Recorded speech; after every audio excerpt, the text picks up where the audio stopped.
Hey y'all, thank you so much for stopping by to watch me draw and talk about some stuff. This is my first type of video that I'm doing like this, so please ignore any bugs that you see. It will only get better from here. This is a new format of video where I will be drawing something in the background and giving my review as a voiceover. If you'd like to skip straight to the review, here's a list of timestamps on the screen right now. Again, thanks so much for watching, and enjoy.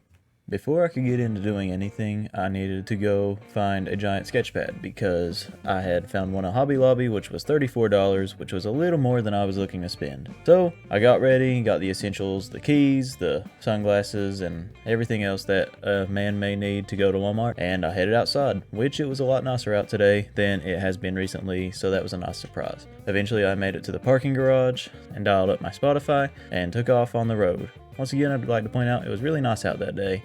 I looked on the Walmart website and seen a giant sketch pad that was relatively cheap compared to the one at Hobby Lobby, so I made the decision I would just take a 15-minute drive to go out and find my sketch pad. And after searching and searching and searching, there was nothing. This made me come to the realization that I would either have to go to Hobby Lobby or go to another Walmart, both of which were an extra 20 minutes out of the way. After sitting in my car contemplating my life choices, I eventually decided to go. After I'd finally reached the second Walmart, I found exactly what I was looking for almost immediately, and I even decided to pick up a yardstick because I knew a ruler was not going to get the job done for what I was wanting to do. While checking out, I had a little incident with the checkout machine where it decided to yell at me. But a Walmart employee came along and he helped me sort everything out. This meant I was finally good to get back to the dorm and get started. Just to begin, there will be spoilers for the first 2 episodes of Daredevil Born Again in this review, so if you don't want it to be spoiled, please go to Disney Plus, check out the first 2 episodes, and come back to see what I have to say. Just beginning with my general thoughts, I thought it was very well handled. For the most part, obviously there were some bits of CGI that looked hit or miss, and I know there was a huge creative overhaul with this show about a year ago, and from what I've heard, I'm very glad that there was, and I will definitely take some spotty CGI over top of a story that really doesn't compel me. I think that the violence has not been toned down at all, which is very good. It definitely helps these TV shows stand apart from the movies when they have a more targeted audience in mind. It really seems like everybody that's come back feels right at home in these roles. They haven't changed a bit. The 2 main standouts, of course, being Daredevil and Kingpin, where Wilson Fisk has been upgraded to a co-lead of sorts. It's almost his show as much as it is Matt Murdock's, which really works because I think they are both going through very interesting arcs where we start off in a place where they're both like kind of broken. Matt Murdock, of course, decides to commit fully to being an attorney while Wilson Fisk runs for office and wins. I think that's an extremely interesting avenue to go down, and I cannot wait to see how this all plays out. And this show was very, very clear that it was less of Daredevil Season 4 and its own show. And nothing really makes that more apparent than the opening sequence where they made the bold move to kill off Foggy Nelson in the first 15 minutes.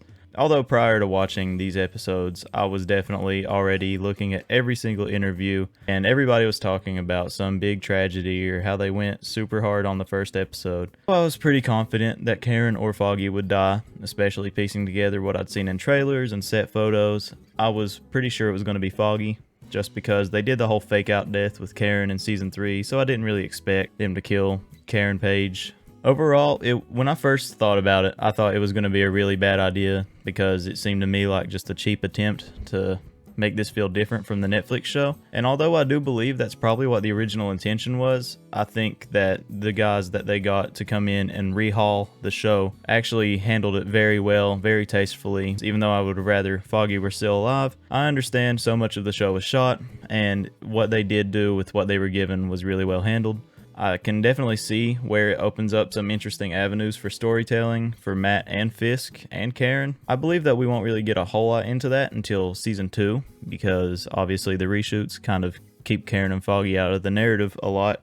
It was a gut punch. They handled it in a way that really tugs at the heartstrings, and you're really tense. I was on the edge of my seat that entire time. Matt and Bullseye are throwing down, and although I'm thinking, oh my god, this is so cool, I'm watching these guys have their rematch after all these years. But at the same time, in the back of my mind, I'm like, oh, but Foggy's bleeding out right outside there. But I love how in the middle of the fight sequences you can hear Matt stop every few minutes and he's listening to Foggy's heart slowing down, and he can hear Karen freaking out about losing her best friend. Charlie Cox really sells the performance. Even Wilson Bethel, even though he's not had very many lines in the show so far, he's done a great job in just channeling that inner psychotic energy that you saw a hint of in season 3. And I really love seeing him get to go full Bullseye crazy guy mode. Just that evil grin that he gives Matt, patting him on the arm. I guess he probably wasn't expecting Daredevil to throw him off the roof, because he looked pretty shocked by the time he fell. And I'm glad they didn't kill Bullseye, because there's obviously a lot they can still do with him. Which also, I think, is a really interesting way to open up this show, is by having Matt attempt to break his rule, because that's going to lead him to question even more about what he was doing, give him even more reason to not be Daredevil. Like, the whole opening sequence really just created this sense of dread, because it gives you everything you want and then it immediately takes it away. I can't help but mention the transition into the title sequence was really well handled. I know there's some people who aren't really crazy about the new title sequence, but I love it. I like the idea that the old one was very liquidy, like wax, and the new one, you've got a lot more, you know, everything's hardened, it's turned to stone, and it's starting to crack until it falls apart. The only other thing that this episode really did that I didn't enjoy was taking Karen to San Francisco, but again, I understand that reshoots are a thing and they had to write her out of the show somehow. I don't think she'll stay gone for long. I believe they'll probably bring her back for a bigger role in season 2, or that's just me hoping.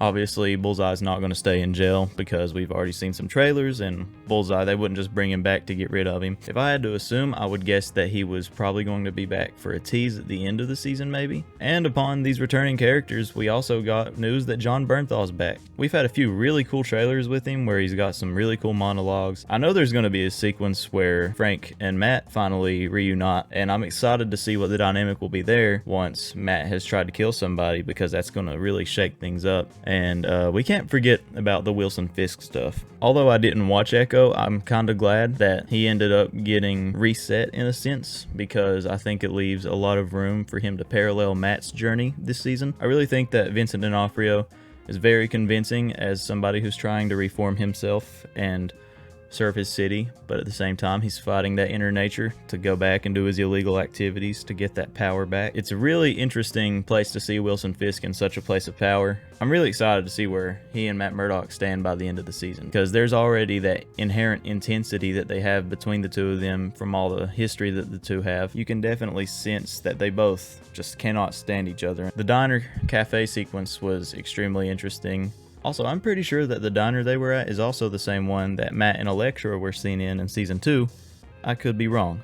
But with the absence of old characters, we do have a few new ones, the most notable being Heather Glenn, Candace Owens, I believe her name is, and Matthew Murdock's P.I. Cherry. They do essentially fill out the same roles that Foggy and Karen filled out to begin with in the old show. You've got Candace Owens, who's his law partner, who's kind of pushing him to be more present with the normal people, not the vigilante people, even though she doesn't know who he is. And then obviously Cherry is the guy who knows that he was Daredevil, and he's there to give him some emotional support, knowing both sides of the story. You've obviously got Heather Glenn, who at first I wasn't completely sold on, because she just seemed like the love interest of the show, because every season of Daredevil, or every guest appearance he gets almost, Matt Murdock has another girlfriend. So at this point it's like trying not to get too attached.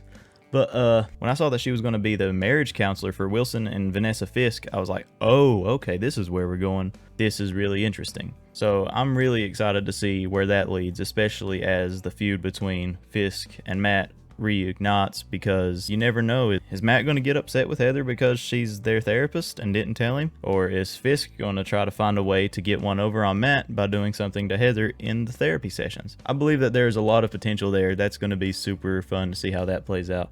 And I'm curious to see if Heather even survives the season, because who knows, maybe Fisk gets a holdover. And it's also interesting to have Vanessa cheat on Wilson Fisk, just because they seemed like such a strong couple to begin with, and I think that's a really interesting place to take them, is to give them marital problems, just because we've already seen them at their strongest. And I'm really interested to see what Fisk does with this character that Vanessa cheated on him with. I'm willing to bet that Adam here, the guy that she cheated with, is probably in for one of the worst on-screen deaths that we are going to see. It's probably the worst that we have seen so far. If I were a betting man, that's what I would bet on. But overall, the new characters do definitely bring a new flavor to the show.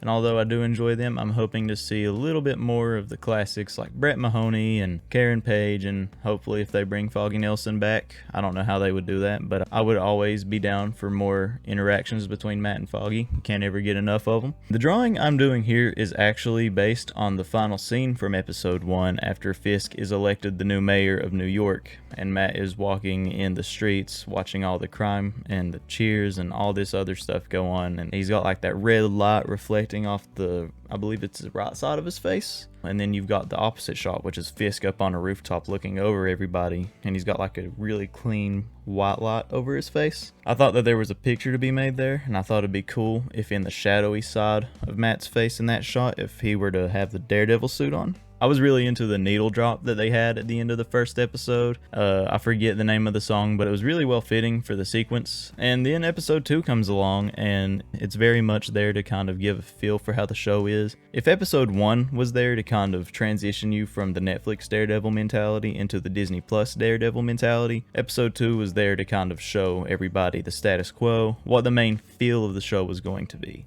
And I thought it was really wise of Marvel to drop the first 2 episodes, because I think a lot of fans would have been a little more bitter about Foggy's fate had they only given us 1 episode. It doesn't have that many crazy moments, the obvious standouts being when Matt beats the snot out of those corrupt cops in the client's apartment, and when Fisk gets one over on the police commissioner who's trying to retire, just proving that they're both starting to regress back into their old habits. And that's also where you find out that Heather Glenn is the marriage counselors. I really like Hector. I don't really know how to pronounce his last name, forgive me, but the White Tiger, I think he's very easy to empathize with. He seems like he's in a very desperate situation. He seems like a good guy, so I'm excited to see how Matt will handle the court case with him. I don't know exactly how much White Tiger action we're going to get in this show, considering he's currently in police custody. I would like to see a little bit, and I do think it's a shame that the actor for Hector passed away. Again, I'm forgetting his name, I'm sorry, because I had no idea he'd passed away until I saw the memorial. So that leaves me curious as to what the future of the White Tiger character will be. If they'll recast or if they'll pass the mantle down to somebody else that's already had it in another form of media. Overall, in hopes for the future, I'm really excited to see what the Punisher does. I wouldn't expect him to have a huge role. I'd like to see him have 1 episode dedicated to him at least, considering that's where it's looking like the plotline with the corrupt police officers are going. I'm excited to see John Bernthal back in the role. I always think he's done really great. I haven't seen the Punisher TV show though, which might hurt me because I feel like I probably should have, but it's on my to-do list. I'm excited to see exactly where this feud between Matt and Fisk will go, because it seems definitely like they're on 2 trains heading straight for each other, and they're just really far apart right now. And I'm also interested in Muse. We did get a little tease at the end of the first episode, but it was only 1 tease in the first 2 episodes, so I'm kind of curious to see where he goes. I know a lot of people think that this nerdy kid that was sitting in Heather Glenn's book signing was probably going to be Muse, and I could see it. There is some foreshadowing, or it could be them just pulling the rug from under us. You never know.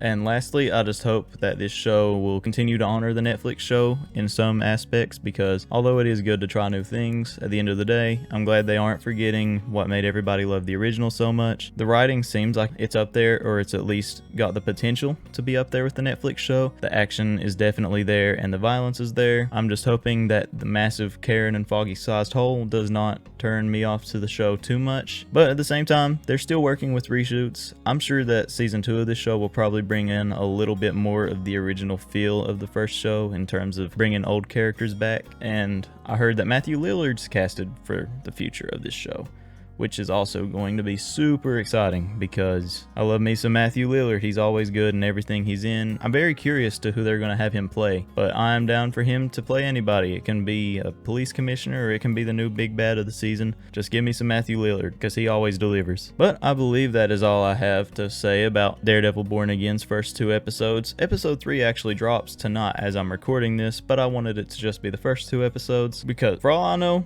episode 3 could probably come in and do a bunch of stuff that that completely discredits everything I'm saying right now. But as of right now, I'm hopeful for the future. It's definitely a very solid show, especially compared to other Disney Plus shows that have been made. And I have faith that this character is probably in good hands. The people working behind this show seem like they're working very well. We're getting a Punisher special, we're getting a season 2, we might get Daredevil appearing in some other stuff, and we might even get some Defenders back. After the show's finished airing season 1, I will probably come back and make another video giving final thoughts. So if you'd be interested in hearing what I have to say then, be sure to subscribe and just hang in there, and eventually we will get around to it. And if you've enjoyed this style of video, then please let me know. Stick around because I will be trying to make some more. This is my first time, so I'm still working out some bugs. But I thank you for spending some time with me, and I hope to see you soon. Bye bye.